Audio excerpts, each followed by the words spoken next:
Naglakbay sila Doc Biseo at Florante sa Eretona. Kalauna napunta sila sa Albania at sila Florante at Doc Biseo ay humarap kay Haring Linceo. Maligayang pagkikita sa inyo. Sino yan at saan nanggaling ng siyudad? Po ang nag-iisa kong anak at buong puso niya tinatakman siya ang paglilingkod sa bayan.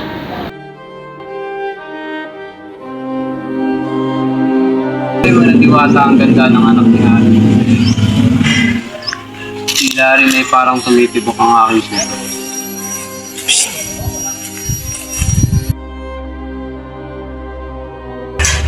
Magandang araw, binibigil. Magandang araw din. Ang ganda mo ay parang mga bituin na kumikislap. Isang pain ni Cupido na walang kayang makapun. Salamat sa iyong magandang sinag. Salamat at nagkaroon ako ng pagkakataon na may pagsapat ang aking nais bago ako tuluyang maglakbay. Dumating na ang bukas, aking pag-alis. Sinong makakapigil sa sakit na aking nararamdaman sa puso? Sakit.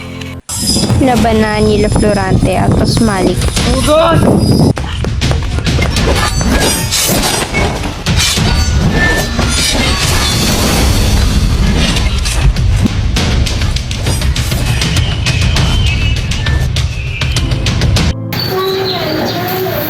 Isa kang mahusay at katapangan ng iyong ipinakita para ipaglaban ng ating bayan.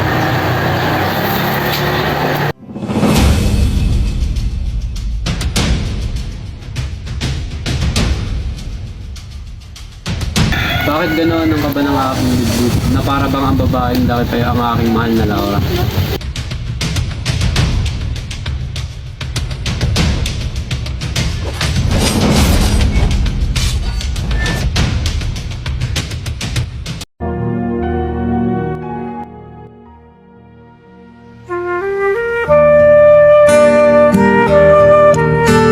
Ramdam ko ikaw ay aking mahal na Laura.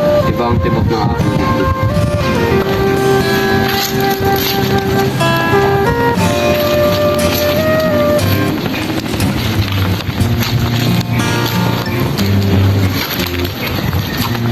Ikaw nga, aking Laura.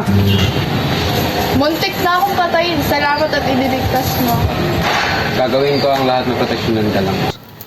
Ayos lang po ba kayo aking ama at aring yun sa'yo? Isa kang magiting na bata at sa dadating na panahon, ikaw ang magiging hari ng Albania. Matapos ang ilang buwan ng saya at pasasalamat, biglang dumating ang mga taga-Turkiya at nagsimula ng digmaan ng pinamunuan ni Miramoli.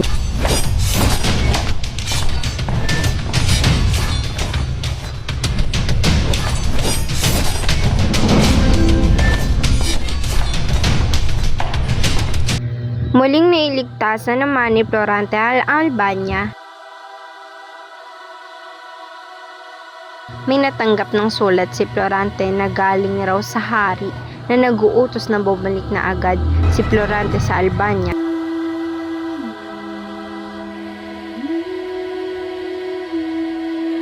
Pagbalik nito sa Albania, natagpuan ni Florante na nasa ilalim na ng kapangyarihan ni Adolfo ang kaharian.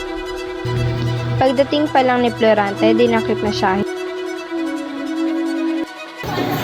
Bakit ang ako at ang hari ang impiyestang Adolfo? Isa ang taksil!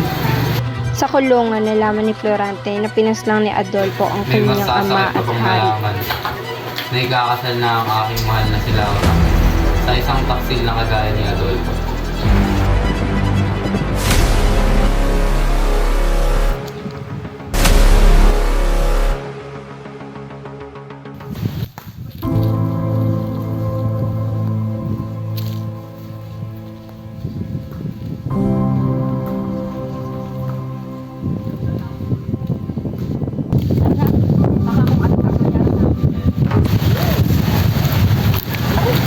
Ang buhay ko'y punong-puno na ng puot na para bang hindi ko na alam ang mangyayari.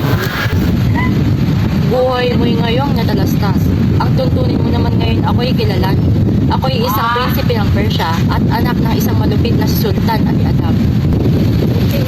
Pinagbintangan din naman ng ama na iniwan ko ang kanyang alagad. Dahil kaya ako nakaalis ay dahil sa mahal kong si Clerito. Pinili niya na magpakasal sa akin ama upang maging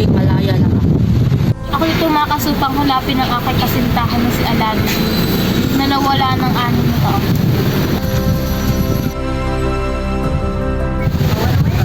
Kasintahan na si Aladdin na nawala Aladdin! ng 6 na taon. May narinig akong dalawang babaeng nag-uusap sa loob ng gubat. Tara na't puntahan natin at tukuyin kung sino ito.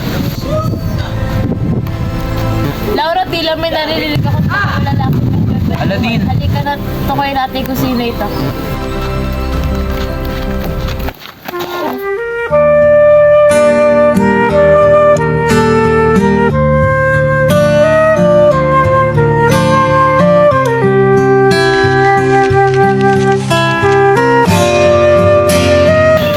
Kay tagal kitang hinintay, aking Aladdin. Sa wakas, naalim ko ng babaeng magbibigay buhay sa akin. Natalo ni Menandro si Adolfo, kaya dinala ako ni Adolfo at kanyang nilapastangan.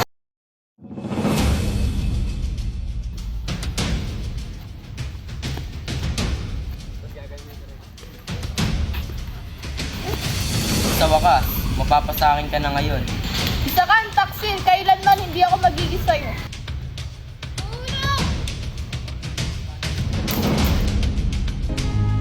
Sa wakas, namuno na si Florante at Laura sa kaharian ng Albania.